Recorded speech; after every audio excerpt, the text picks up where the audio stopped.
गए थे इसलिए खोया कि उनके घूमने जाने से, कश्मीर की प्रगति से, कश्मीर के विकास से, कश्मीर में शांति से, देश में पिछले 10 साल में जिस प्रकार से शांति अमन कायम हुआ है, उससे जिन लोगों को तकलीफ थी, जिस जिहादी मानसिकता के लोगों को तकलीफ थी, जिन पाकिस्तान परस्त लोगों को तकलीफ थी, उन्होंने जानबूझकर षड्यंत्रपूर्वक उन टूरिस्टों पर हमला किया जो कि वहां की कश्मीर के आम कश्मीरी की रोजी रोटी का साधन बन सकते थे।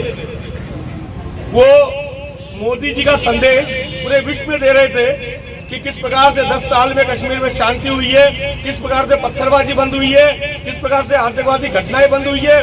देश भर में साल में दर्जन भर हम बम धमाके सुना करते थे, कभी जयपुर में, कभी जम्मू में, कभी अहमदाबाद में, कभी दिल्ली में, राजावत जी कह रहे अजमेर में भी हुआ। वो बम धमाके 10 साल में बंद हो गए। पूरे विश्व में एक संदेश जाने लगा। उस संदेश को नष्ट करने के लिए और हमारे देश की छवि को खराब करने के लिए ये षड्यंत्र करने वाले उन पाकिस्तान परस्त जिहादियों द्वारा ये कुकृत्य किया गया। निश्चित रूप से यहाँ हम जो यहाँ आए हैं, ये केवल मात्र पुष्पांजलि अर्पित करने नहीं आए, श्रद्धांजलि अर्पित करने नहीं आए। अपने मन में जो गुस्सा है, जो टीस है, जो पीड़ा है, जो दर्द है, उसकी अभिव्यक्ति करने के लिए यहाँ पर आए हैं। उस अभिव्यक्ति का परिणाम मुझे लगता है कि जब पिछले 2014 से लेकर ये 25 तक 11 साल में 2 बड़े हमले इससे पहले कश्मीर में हुए। उरी में सेना की कैंप में हमला हुआ, पुलवामा में भी ऐसा ही अटैक हुआ, और जब उसके बाद जिस प्रकार की सर्जिकल स्ट्राइक, एयर स्ट्राइक हुई, पाकिस्तान में बैठे हुए आतंकवादियों के ठिकानों को नष्ट किया, तो उसके बाद उनको लगता है कि सेना नहीं झुकने वाली, मोदी नहीं रुकने वाले, तो अब वहां आने वाले टूरिस्टों पर हमला करके उनको रोका जाए। लेकिन मैं कहना चाहूंगा कि मुझे लगता है कि कल जो कुछ निर्णय हुए वो केवल मात्र झांकी है कि पाकिस्तानियों के वीजा रद्द कर दिए, उनको वापस लौटने के आदेश दे दिए, और जो सिंधु जल समझौता भारत और पाकिस्तान के बीच में था उसको होल्ड में डाल दिया। आज पूरा पाकिस्तान बौराया हुआ है कि उनके राजनयिकों को भारत छोड़ने के आदेश दे दिए। ये तब होता है जब कोई देश किसी दुश्मन देश पर कोई बड़ी कार्रवाई करने की तैयारी कर रहा हो। तो आप समझ जाइए कि उरी के बाद, पुलवामा के बाद जो अटैक्स हुए, सर्जिकल स्ट्राइक हुई, एयर स्ट्राइक हुई, ऐसा ही कुछ दिनों में हमको देखने को मिल सकता है। निश्चित रूप से उन 26-27 जो वहाँ शहीद हुए भारतवासी, उनका लहू का एक एक रक्त का बदला, एक एक बूंद के रक्त का बदला लिया जाएगा। ये पता लगता है ये कोई पुरानी सरकार नहीं है, ये नए भारत की नई सरकार है, मोदी की सरकार है। ध्यान में आता है कि मुंबई में अटैक होता है तो गृह मंत्री कपड़े बदलते नजर आए थे, और ये पहला गृह मंत्री है। इधर अटैक हुआ 1 घंटे बाद में वो कश्मीर में था, और दूसरे दिन सुबह पहलगाम में उसी जगह पर मौजूद था। देश के प्रधानमंत्री आते हैं और उच्च स्तरीय मीटिंग करके तुरंत ये निर्णय करते हैं और उसको लागू भी करते हैं। तो मुझे लगता है कि इन शहीदों की रक्त के एक एक कण का बदला आने वाले दिनों में दिखेगा। लेकिन उस समय मेरा आपसे आग्रह और निवेदन है, उस समय हमारा जो ये शमशानी वैराग्य है ना, जो आज यहाँ पर है, वो उस दिन भी बना रहे जब हम पर प्रतिबंध लगे, वर्ल्ड वाइड हम पर प्रेशर आए, तब आप सब इस सरकार के साथ अगर ऐसे ही खड़े रहेंगे जैसे आज खड़े हैं, तो निश्चित रूप से आपको कुछ बड़ा होता हुआ दिखेगा। और जिस पाक ऑक्यूपाइड कश्मीर से ये हमले किए गए, वो आतंकवादी आए, उनको वहीं पर नेस्तनाबूद करने का काम होता हुआ आपको दिखेगा। इतना ही मुझे कहना था। मैं उन 27 हुतात्माओं को यहाँ पर श्रद्धांजलि अर्पित करता हूँ, नमन करता हूँ, और भारत की सेना पर पूरा विश्वास करता हूँ, क्योंकि हमारे सैनिक वो जाबाज सैनिक है कि किसी एक अभिनंदन ने पूरे पाकिस्तान की नाक में नकेल डाल दी थी, और उसको लाने के लिए पूरी सरकार को पाकिस्तान की सरकार को घुटनों के बल पे लाने का काम हमारे मोदी जी ने किया। वैसा ही कुछ होता हुआ आपको आने वाले दिनों में दिखेगा। धन्यवाद। जय हिंद, जय भारत। बहुत ही दुखद घटना हुई है परसों के दिन। हमारे भारत देश के निहत्ते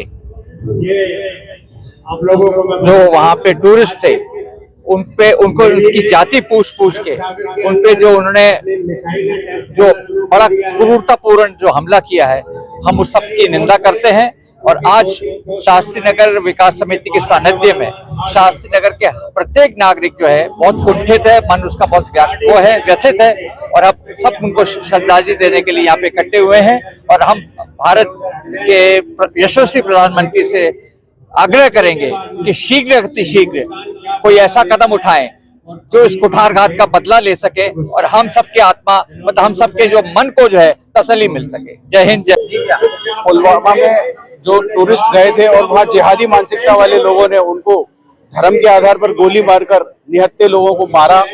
सभी देशवासियों में उसके लिए बहुत आक्रोश है। जगह जगह उसके लिए श्रद्धांजलि सभाएं की जा रही हैं। शास्त्री नगर में भी आज शास्त्री नगर विकास समिति, विस्तार विकास समिति, यूथ क्लब के द्वारा ये श्रद्धांजलि सभा आयोजित की जा रही है। मैं समझता हूँ कि सेना पर तो बॉर्डर पर तो सेना इस का बदला लेगी ही, लेकिन हम चाहते हैं कि ये इसके माध्यम से जो देश के अंदर जो अराजकता पैदा हो गई है उस सब पे अंकुश लगेगा। हम लोगों का एक कठोर मैसेज सरकार के पास जाएगा और इस कृत्य का बदला लिया जाएगा। मैं ऐसी उम्मीद करता हूं। सभी टूरिस्ट को जो निहत्ते मारे गए उनको भावपूर्ण श्रद्धांजलि। मैं अजय गोयल, शास्त्री नगर निवासी। बहुत ही दुखद घटना हुई है परसों के दिन। हमारे भारत देश के निहत्ते जो वहाँ पे टूरिस्ट थे उनको उनकी जाति पूछ के उन पे जो उन्होंने जो बड़ा क्रूरतापूर्ण जो हमला किया है, हम उस सब की निंदा करते हैं। और आज शास्त्री नगर विकास समिति के सानिध्य में शास्त्री नगर के प्रत्येक नागरिक जो है बहुत कुंठित है, मन उसका बहुत व्यथित है। और अब सब उनको श्रद्धांजलि देने के लिए यहाँ पे इकट्ठे हुए हैं। और हम भारत के यशस्वी प्रधानमंत्री से आग्रह करेंगे कि शीघ्र अतिशीघ्र कोई ऐसा कदम उठाएं जो इस कुठारघात का बदला ले सके और हम सबके आत्मा मतलब हम सबके जो मन को जो है तसल्ली मिल सके। जय हिंद, जय भारत। श्रद्धांजलि दी गई है कहाँ पर? और आज शास्त्री नगर शॉपिंग सेंटर प्रथम पे यहाँ के सभी क्षेत्रवासियों द्वारा पहलगाम में जो परसों के दिन जो दुर्घटना घटी है, जो आतंकवादियों ने हमारे निहत्ते निर्दोष पर्यटकों पे जो जाति पूछ के, धर्म पूछ के उन पे गोलियां बरसाई, उसी के विरोध में आज हमने यहाँ एक श्रद्धांजलि सभा रखी है। और हम सभी जो भी 26 हमारे शहीद हुए हैं हमारे पर्यटक, उनकी आत्मा की शांति के लिए उनको पुष्पांजलि कार्यक्रम रखा गया है। मैं सुभाष शर्मा, अध्यक्ष विकास समिति, सचिव सीनियर सिटीजन सोसाइटी।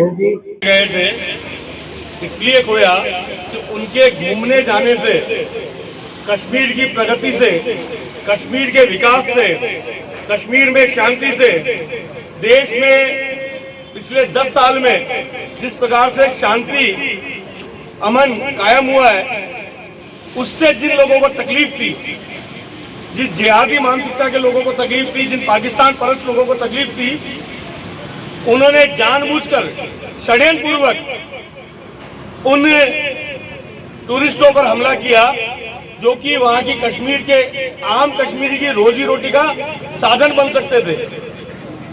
वो मोदी जी का संदेश पूरे विश्व में दे रहे थे कि किस प्रकार से 10 साल में कश्मीर में शांति हुई है, किस प्रकार से पत्थरबाजी बंद हुई है, किस प्रकार से आतंकवादी घटनाएं बंद हुई है।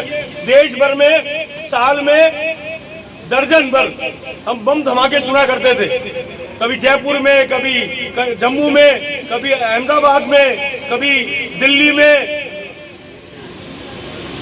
राजावत जी कह रहे अजमेर में भी हुआ। वो बम धमाके 10 साल में बंद हो गए। पूरे विश्व में एक संदेश जाने लगा। उस संदेश को नष्ट करने के लिए और हमारे देश की छवि को खराब करने के लिए ये षड्यंत्र करने वाले उन पाकिस्तान परस्त जिहादियों द्वारा ये कुकृत्य किया गया। निश्चित रूप से यहाँ हम जो यहाँ आए हैं ये केवल मात्र पुष्पांजलि अर्पित करने नहीं आए, श्रद्धांजलि अर्पित करने नहीं आए। अपने मन में जो गुस्सा है, जो टीस है, जो पीड़ा है, जो दर्द है, उसकी अभिव्यक्ति करने के लिए यहाँ पर आए हैं। उस अभिव्यक्ति का परिणाम मुझे लगता है कि जब पिछले 2014 से लेकर ये 25 तक 11 साल में 2 बड़े हमले इससे पहले कश्मीर में हुए। उरी में सेना की कैंप में हमला हुआ, पुलवामा में भी ऐसा ही अटैक हुआ, और जब उसके बाद जिस प्रकार की सर्जिकल स्ट्राइक, एयर स्ट्राइक हुई, पाकिस्तान में बैठे हुए आतंकवादियों के ठिकानों को नष्ट किया, तो उसके बाद उनको लगता है कि सेना नहीं झुकने वाली, मोदी नहीं रुकने वाले, तो अब वहां आने वाले टूरिस्टों पर हमला करके उनको रोका जाए। लेकिन मैं कहना चाहूंगा कि मुझे लगता है कि कल जो कुछ निर्णय हुए वो केवल मात्र झांकी है कि पाकिस्तानियों के वीजा रद्द कर दिए, उनको वापस लौटने के आदेश दे दिए, और जो सिंधु जल समझौता भारत और पाकिस्तान के बीच में था उसको होल्ड में डाल दिया। आज पूरा पाकिस्तान बौराया हुआ है कि उनके राजनयिकों को भारत छोड़ने के आदेश दे दिए। ये तब होता है जब कोई देश किसी दुश्मन देश पर कोई बड़ी कार्रवाई करने की तैयारी कर रहा हो। तो आप समझ जाइए कि उरी के बाद, पुलवामा के बाद जो अटैक्स हुए, सर्जिकल स्ट्राइक हुई, एयर स्ट्राइक हुई, ऐसा ही कुछ दिनों में हमको देखने को मिल सकता है। निश्चित रूप से उन 26-27 जो वहाँ शहीद हुए भारतवासी,